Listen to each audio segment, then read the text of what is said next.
வணக்கம் நண்பர்களே.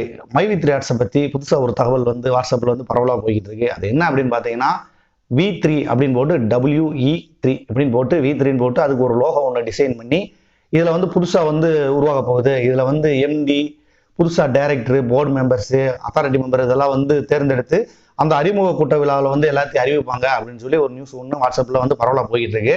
அது என்ன, இதை வந்து நீங்கள் வந்து தம்ப்நெயில்ல பார்த்துருப்பீங்க. அது வந்து பார்த்தீங்கன்னா முழுக்க முழுக்க ஒரு பொய்யான ஒரு தகவல். இது வந்து யாருமே நீங்க நம்ப வேணாம்.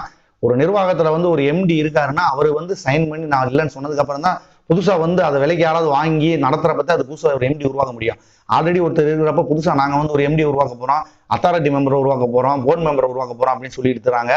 இது வந்து முழுக்க முழுக்க ஒரு பொய்யான தகவல். யாரும் நம்ப வேண்டாம். இது வந்து உங்களை வந்து தூண்டி விடுறதுக்காக உருவாக்கப்பட்ட ஒரு செய்தி. இதை பார்த்தாலே உங்களுக்கு தெரியும் இந்த மாதிரிலாம் பண்ணுவாங்களா அப்படிங்கிறது வந்து எல்லாரும் யோசிக்கணும்.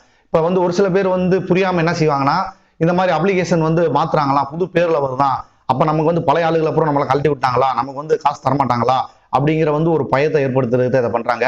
இது எப்போ இதை ரெடி பண்ணியிருக்காங்கன்னு பார்த்தீங்கன்னா, சமீபத்தில் ஒரு நியூஸ் சேனல்ல கூட சொல்லியிருந்தாங்க. ஃபர்ஸ்ட் வந்து போகர்னு வந்து ஒரு இது ஆரம்பிச்சாங்க, அதை 3 வருஷத்துல நிப்பாட்டிட்டாங்க. அதுக்கப்புறம் V3 ஆன்லைன் டிவின்னு ஒன்று ஆரம்பிச்சாங்க, அதையும் 3 வருஷத்துல நிப்பாட்டிட்டாங்க. இப்போ மைவி3 ஆர்ட்ஸ்ங்கிறது வந்து ஆரம்பிச்சு 3 வருஷம் ஆச்சு, அதனால இதையும் நிப்பாட்டிட்டாங்க.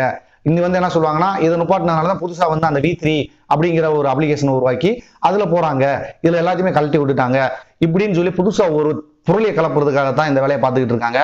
இதை வந்து யாரும் நீங்க நம்பாதீங்க. மைவி3 ஆர்ட்ஸை பொறுத்தவரையில வந்து MD வந்து என்ன சொல்றாரோ அதுதான் உண்மை. அதையும் தாண்டி வந்து இந்த கேஸ் நிலைமையை பத்தி வந்து கோர்ட் என்ன சொல்லுதோ அதுதான் உண்மை.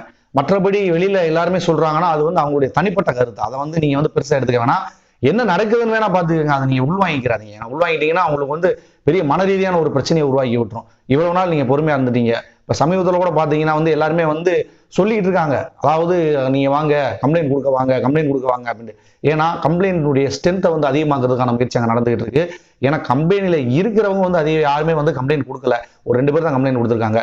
அதனால வந்து இந்த வழக்கு வந்து ஒரு பெருசாவெல்லாம் நிக்காது. ஏன்னா உள்ள இருக்க நம்மளே கண்டுக்கலன்றப்ப அவங்க எதுக்கு அதை பண்ண போறாங்க. அதை பத்திலாம் நம்ம கவலைப்பட வேணாம். எப்பவும் போல நம்ம பாக்குற வேலையை பார்த்துக்கிட்டு இருக்கோம். இந்த மாதிரியான பொய்யான தகவல் அப்பப்போ வந்து வாட்ஸ்அப்ல வரத்தான் செய்யும். அதை யாரும் நீங்க பெருசா எடுத்துக்க வேணாம். இந்த தகவல் உங்கள பல பேருக்குமே வந்திருக்கும், நீங்களுமே பார்த்துருப்பீங்க. இது வந்து இந்த மாதிரி வந்தா நீங்க யாருக்கும் ஷேர் பண்ணாதீங்க. அது வந்து உங்களுக்கு தெரியும் இது பொய்யான தகவல். இது நம்ம ஷேர் பண்றதுனால என்ன நடக்கும்ன்றது உங்களுக்கு தெரியும். அதனால யாருக்கு எதை ஷேர் பண்ண வேணாம். நல்ல விஷயங்களை மட்டும் வந்து பகிர்ந்துக்குங்க. இந்த மாதிரி தவறான தகவல் வந்துச்சுன்னா யார் ஷேர் பண்றாங்களோ அவங்களுக்கு ஃபோன் பண்ணி நீங்களே நேரடியாக பேசிடுங்க. இது உண்மையான உனக்கு தெரியுமா, தெரிஞ்சுதான் நீ ஷேர் பண்றியா அப்படின்றது. எதையுமே வந்து உண்மையான தெரிஞ்சுக்கிட்டு வந்து நீங்க பகிர்றதுக்கு முயற்சி பண்ணுங்க. சார் நண்பர்களே, உங்களுடைய கருத்துக்களை வந்து கமெண்ட்ல சொல்லுங்க. மீண்டும் இது மாதிரியான ஒரு பயனுள்ள தகவலோட உங்களை சந்திக்கிறேன். நன்றி, வணக்கம்.